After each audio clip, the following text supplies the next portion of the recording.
Hey yo, thanks for tuning in to Celeb Sauce. It's the backup channel backing Celeb up and bringing you all the breaking news. Kelly Rowland recently appeared on Hot 97's Ebro in the Morning, and while she was being interviewed, Peter Rosenberg said, quote, "Everyone who gets into the entertainment industry gets into it to be the man, and you happen to be standing next to the brightest planet on Earth." We all know what he was talking about. He was talking about Bay, right? But then he doubles down and he insists that Kelly must enjoy playing second fiddle because the position affords her the ability to rest on her laurels and she doesn't really have to put any work in, right? So Kelly's sitting there, and I guess finally Kelly had enough. And Kelly said, quote, "Here's the thing, light attracts light. I am a beautiful, brown, shining light. So I don't think anyone's light dims anyone else's. I think that when other people compare you, I think that's when it shows how dim they are themselves. So I don't take anybody trying to dim my light anymore for anybody else." End quote. And when Rosenberg tried to come at her on some, but your best friend is the biggest star in the world, Kelly clapped back and was like, yeah, and Beyonce's best friend, which is me, is one of the biggest stars too. Shoot, like who you trying to play right now, bruh? Well, after the interview, social media erupted and one Twitter user said, "I want hosts to find another angle when interviewing Kelly Rowland. We've witnessed the second fiddle to Beyonce's storyline for decades and it's honestly redundant and highlights a lack of creativity when approaching interviews with someone over 20 years deep in her career." End quote. Well, in response to the backlash, Rosenberg went on Twitter and he basically made the following statement. "I messed up. Sorry, Kelly Rowland." And he basically said he read the room wrong and he didn't mean to be offensive to Kelly. Yo, what I want to know is why everybody be trying to play Kelly? Why everybody be trying to play Kelly? I mean, y'all be acting like she's like living in Beyonce's backyard and like every night at around like 2 a.m. Beyonce creeps out the house and like she tosses Kelly a few coins like they're like doggy treats or like Scooby snacks or something. I mean... Kelly Rowland has made her own lane, and Kelly Rowland has done enough stuff on her own without Beyonce that we can say that she is successful in her own right, irregardless of what Beyonce is doing. Yo, let's respect what Kelly Rowland is doing, and let's give her her credit for the work that she has done in her own life, okay?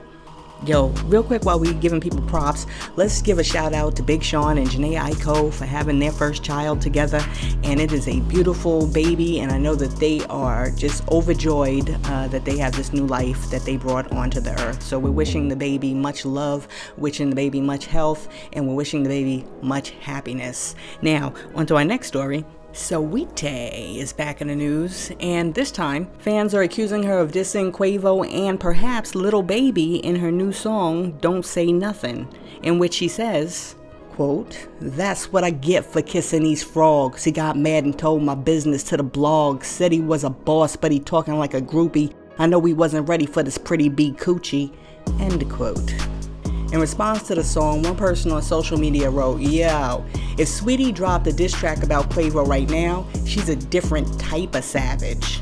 Another person wrote, "I love Saweetie down, but now is not the time. Quavo is a grieving man."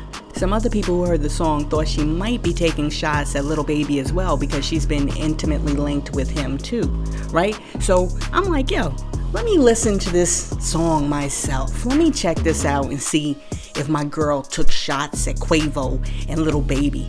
So I put the song on and I'm listening, and although she does seem to be spilling a little tea, let's just say this song is not my cup of tea. And if I can stir the pot a little bit, how do we know she's talking about Quavo and not Lil Baby? Or perhaps she might be talking about Offset.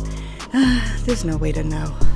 But I will say that Saweetie needs to spend a little bit more time focused on her craft and a little less time attaching herself to every Tom, Dick, and Quavo that's out there, because at this point, we're talking more about the drama that's associated with her music than we're talking about the music itself. And I know, some people are saying that she made the song in response to some things that Quavo said about her or that Lil Baby said about her, but unfortunately there's a double standard out there, and you can't just be putting everything that you do on a record, because instead of being known as a talented musician, you might run the risk of being known as the hip-hop jump-off, and that's not a good look. Now, while we're speaking about things that aren't a good look, last month, a New York City woman filed a police report against Trey Songz, which alleged that the artist beat her and brutalized her in a bowling alley bathroom. According to reports, Trey Songz allegedly dragged the woman who worked at the bowling alley by her hair into the bathroom and continuously punched her in the face. According to Trey Songz' attorney Mitchell Schuster, his client is innocent and this is nothing more than a money grab. Schuster said this is another instance where those involved try to blame the celebrity with hopes of getting rich and famous. Now, it's important to note that this is not the first time that Trey Songz has been accused of violence. However, Mr. Songz has never been convicted of a crime. Now, speaking about crimes, DjAkadęmiks, aka the Internet Investigator, was on Vlad TV and he was discussing the Takeoff moida. As we all know, DjAkadęmiks has studied the tapes thoroughly, and after doing his research, he has come to some serious conclusions that he wants to share with us. According to DjAkadęmiks, Takeoff might still be alive if Quavo had kept his mouth shut, but then he says he doesn't want to blame Quavo. During the interview, DjAkadęmiks says, "It appears there's an argument with Quavo and another individual. We don't know who that is yet. Some people say it might be J. Prince Jr. I can't say that. We don't see the person. There's another guy. He seems to be the person who's trying to calm it down. He says a few key things. You can make up your mind over who he's arguing with. He says, this is family now. You gotta chill." Akademiks then says, quote, "But I'm going to be honest. He says something that I think may have triggered the whole thing. Not necessarily like it's his own fault. He says, let me get on out of here before I hurt somebody. What people don't like to admit about ninjas from the streets is they're emotionally immature. One diss, that's a shootout. Say something they perceive as a threat and they go super alpha. I think when Quavo says that, it sets in motion what happened." End quote. I understand what DjAkadęmiks is trying to say, and I agree. Some of these dudes that are in the street are emotionally immature. However, I do not want people trying to put this all on Quavo's shoulder. Quavo did not pull the trigger. Quavo did not shoot anybody. Quavo was turning to walk away. Whoever shot the kill shot that took out Takeoff did so on their own devices. They pulled the trigger with their own hand. In their mind, they decided that they were getting ready to kill somebody that night. That was not Quavo's fault, and no matter what he said or whatever, you can't put that on him. We done all said some dumb ish while we were playing spades or playing basketball or playing some other sport or game. However, if we all got killed for the dumb ish that we said, we'd all be dead. So that doesn't fly, okay? The person who committed the crime is the person who's at fault. Listen, I'm sure Quavo has replayed that night over and over in his head, and I'm sure that if he could change some of his actions and the things that he said, he would. I'm sure that he wouldn't have even gone if he knew that that was going to be the outcome. However, it behooves us not to put more weight on that man's shoulders than he can handle. He is grieving. Listen, I've heard all the conspiracy theories. I've heard all of the Ocean's 11 plot twists. I've heard about the sacrifice to like the Illuminati leaders. I've heard all of this. I even heard some chick on the internet the other night talking about Takeoff was killed so they could grab the chain, and then they put a tracking device in the chain so that J. Prince Jr. could find the chain later at a different location. I mean, people, just stop. Just stop, okay? Let's just deal with the facts, okay? The facts.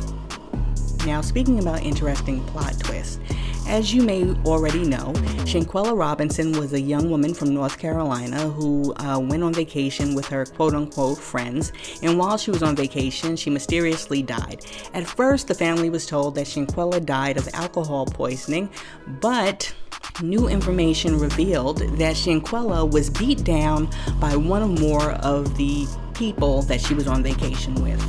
This past weekend, Shanquella's body was laid to rest, and the Mexican authorities opened up an investigation into a homicide, and people are calling for one or all of her friends to be both indicted and arrested and put under the jail for the incident that occurred.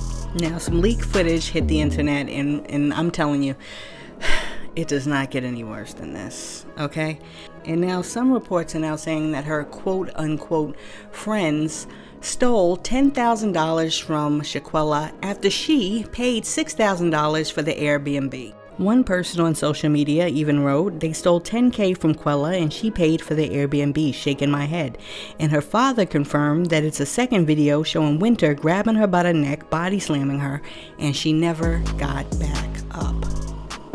Now, celebs cover this on the main channel, so I'm not going to go too in depth and I'm not going to go on a rant. But what I will say to my peoples who are out there is, your friends are like elevators, okay? Some of them are going to take you up, some of them are going to leave you on the same level, and some of them are going to take you down. Be very clear about who you are hanging with, and you need to really just be hanging with the people who are going to elevate you, because some of these low down dirty ninjas that dwell in the gutter don't have any good intentions for you. Instead of praying for you, these people are preying on you. Listen, if I was you, I would do a friend check, and I would look to my left and I would look to my right, and I would assess and reassess some of the people that I have rocking with me in my circle, because some people don't need to be there. You know what I'm saying? Now, on to some lighter news. Meek Mill's just announced how many bees he be banging in the bedroom. Like, we really want to know. But Meek jumped on Twitter yesterday and said, took off 62 shark boots this month, lol. Well, listen, since it's only like the 21st, that means that Meek is averaging about 3.5 shark boots a day. All I'm gonna say is that when you were taking off those 62 shark boots, I hope you put on 62 lambskins, sir. Yo, as I'm looking at a picture of Meek, I'm like thinking in my head, is Meek the type of guy that changes the sheets after he smashes, or is Meek the type of guy who repeats those sheets? I want to know. Let me know what you think in the comments. Is Meek repeating them sheets? Now, Wack100 has taken an interest in Tekashi 6ix9ine, and in a recent Clubhouse interview, Wack100 gave an ominous prediction in which he says that the way Tekashi is moving in these streets and he's running around buying chicks Birkin bags and calling New York City rappers and other rappers soft, he predicts that Tekashi 6ix9ine will not be alive by Christmas. I don't know. That prediction seems oddly specific. Do you think Wack knows something that we don't know, or is Wack just over there talking mess? Let me know what you think in the comments. And let me say this real quick. Even though I'm not a fan of the little clown, I don't want to see anything happen to the little clown. You know what I'm saying? What I want to see is one of those Scrooge moments where, like, Tekashi is visited by the Tekashi of Christmas past and the Tekashi of Christmas future, and he has a come to Jesus moment, and he starts using all of his skills and talents for good. That's what I want to see. Now on to some more old school, new school rap beef.